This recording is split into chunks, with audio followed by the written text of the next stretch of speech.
This might be kind of exciting. A brand new console from Kinhank, the Super Console X3 arcade stick. This just released. They did send it to me for purpose of review. And I've, reviewed tons of their little consoles in the past, and I've always had a lot of criticisms with those things.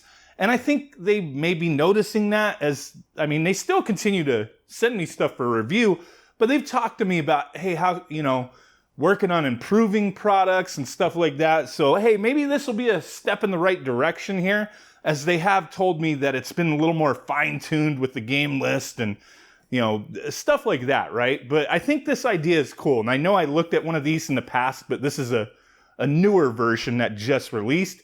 So it looks like an 8-bit-though arcade stick. Very similar style, that NES color going on there. But it has games built into it, and it can be used on consoles or PC as an actual arcade stick. So it's multi-purpose, right? So here we go. We're gonna check this thing out. When I looked at the listing on Amazon, they have it up now, but there wasn't a lot of information on there.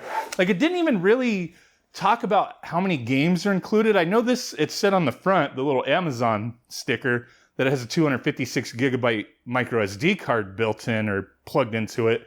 So I'm not sure how many games are on here. We'll have to find out, but let's get this thing out, not waste too much time. Looks like we got a USB-C, a couple of replacement buttons.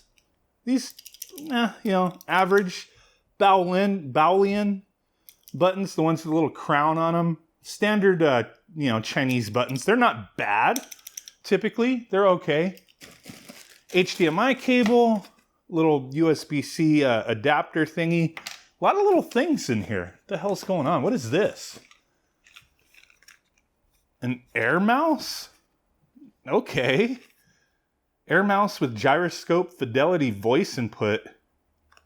Okay, interesting. I would assume they have like an Android box built into this thing. Here's our power cable. There we go, just a little generic thing. All right, let's get this out. I love this idea of these kind of products, especially if they're, more quality than all these little crappy Pandora box ones that are out there. Like this, there's some weight to it. I'm sure there's a metal plate in the bottom, giving it some weight. But this looks nice.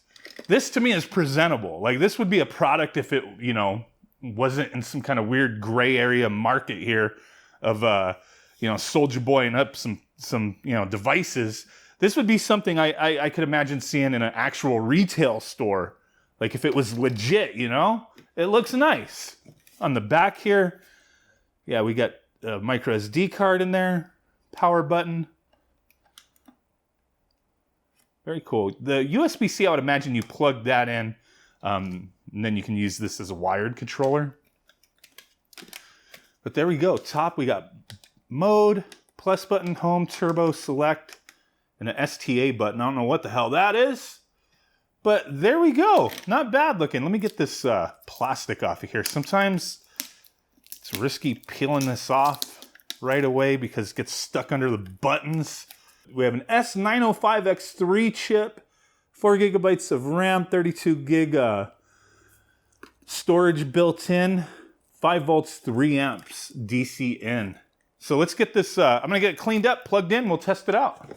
All right, so I did have to take this thing apart to get the plastic off of the top. Just kind of bugged me, so I had to do it, pop out the buttons, peel it off kind of thing. But hey, at least we got a little teardown action here, get to see the inside of the device.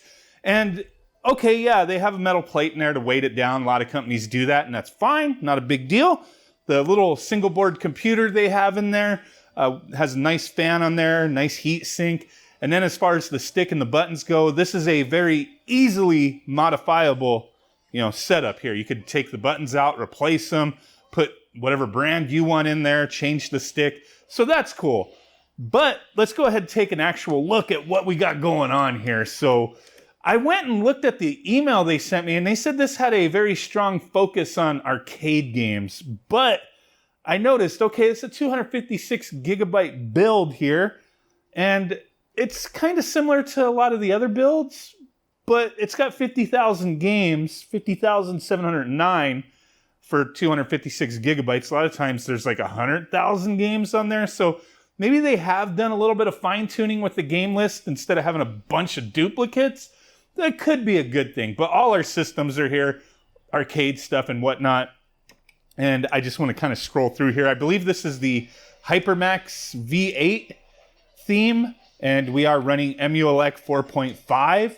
I really like the presentation with this theme here. It looks pretty slick, but there we go. We have all our different arcade systems, consoles, and whatnot. So I'm just going to scroll through this real quick. Things like Nintendo 64, 257 games. I don't know if they're all going to play, but we're going to go through and just jump into things randomly. 10 games for a 3DO. I wonder if Need for Speed is on there, right? But there's tons of stuff here. Excellent presentation, but I don't know if it's a ROM dump or what until we start getting into these, systems and whatnot. So, hey, I've been on the Dreamcast kick lately. Let's check that out. It says there's like 95 games. Very cool with the wheel art and whatnot, going through all the different games, the artwork. Everything seems clean. So far, I've only gone in the Dreamcast, but hey, there we go. I want to check out Dead or Alive 2. The hell? So that doesn't run. So hey, at least Dynamite Cop works. Well, Marvel vs. Capcom 2 on the Dreamcast runs just fine as well. The buttons are a little wonky. So, as far as the assignment goes, they feel fine. But yeah, we'd probably have to change some settings as far as how the buttons are configured, but Dreamcast is running okay. Sega Saturn, 22 games. A lot of 2D stuff as usual. Hey, so this is a decent sign. They do have some 3D games for Saturn. It seems to be running decently well. So here's a little Radiant Silver Gun, and it seems to be playing okay, but I think it's a little slow.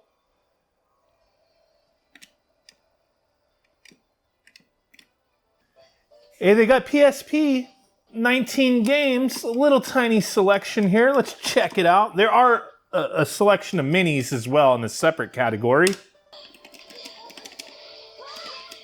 Okay, this is pretty clean.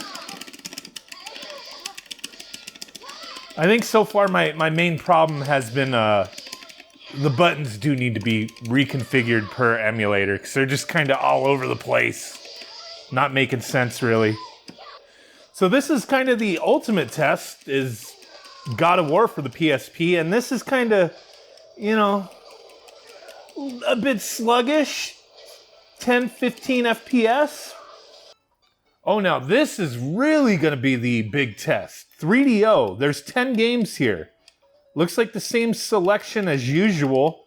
And as always, we need to check the Need for Speed. Again, we get the Japanese anime dating sim mahjong game instead of Need for Speed. When are they going to fix this?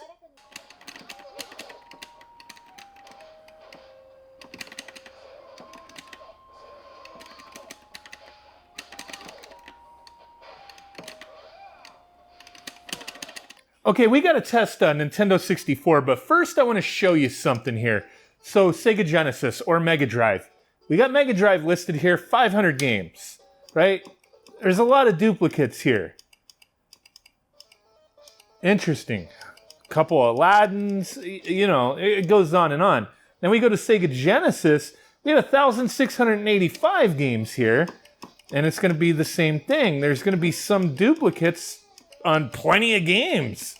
Doesn't make any sense. Zombies ate my neighbor. Zool, Zoop. And then we've got Genesis hacks, 71 games. And then Sega Mega Drive again, 2,119 games. And it's the same thing as the other Mega Drive. So inflating the numbers a bit. So Nintendo 64, a little bit of a Wave Race 64, always a good one to test, and the game is performing pretty well in my opinion. It did kind of stutter at first when I booted the game up, but as soon as I got into the game, started racing, kind of cleared up. So Yeah, some Nintendo 64 games are going to be like that. Some may have some glitches. It's the same old story. It's a broken record with Nintendo 64 on these things, but yeah, you'll find some stuff that plays decently well here.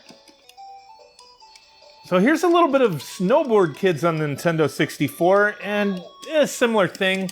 Kind of started out a little glitchy at first, a little slow, but it plays okay, but I am noticing some of the backgrounds flickering in and out and kind of drawing in a little weird. So they got a Thomas Wave on here, 16 games. It's typically going to be like Dreamcast or Naomi. Most stuff should be okay, but you may find a few things that don't run well. Dolphin Blue is always a good one to check because sometimes it'll be glitchy, and it's a damn good game, so let's check that one out. So here we go. I'm not seeing any graphics glitches like I occasionally do on these systems with this game. It's a very noisy game, but it sounds fine. It's running smooth, so that's good. Great game. Highly recommend checking it out. 32X, you don't usually have problems with it, but I never really test it, so I figured, hey, let's check out a game real quick.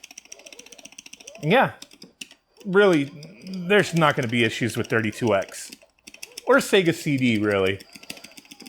So let's wrap this video up with some of my final thoughts. I'll show some more gameplay and whatnot, but one thing I think may be helpful to some is, yeah, you can sync up a Bluetooth controller. You can actually use this arcade stick on the Nintendo Switch as well. It's a versatile setup here, but in order to sync up a Bluetooth controller, press start on the arcade stick, go down the controller Bluetooth settings, hit A, pair a Bluetooth controller, put your controller in the sync mode, pair it up, and then go to controller mapping, and then map the controls on the new controller. Down here, you could set it up to player 1, player 2, designate what the controllers you're setting up are, to be used for, P1, P2. So you would go, Xbox 360 gamepad would be the arcade stick. It's an X input mode, or select, like the 8-bit though here I have on that list, put it to player 2, whatever. So yeah, a very versatile setup here, but it's the same issues I've had over and over again with every single one of these systems, is that, yeah, it's a ROM dump. It's the same ROM set that they keep reusing, and they don't shine it up at all. How many Secret of Evermores do I need in Super Nintendo? I wish they would clean this up, man. Same problems, just fresh coat of paint is all they're doing here. PlayStation 1, once again, no music in the games. Bad ROM dumps or poor compression, whatever the case may be. And it's a shame, in my opinion. Like, I may just clean this thing up myself because I really like this system. But the arcade stick, it's nice. The quality is decent. It's modifiable. It's multi-purpose. I mean, it's a reasonable price, but I wish they would put a little more effort on what they're doing with the actual build. But there you guys go.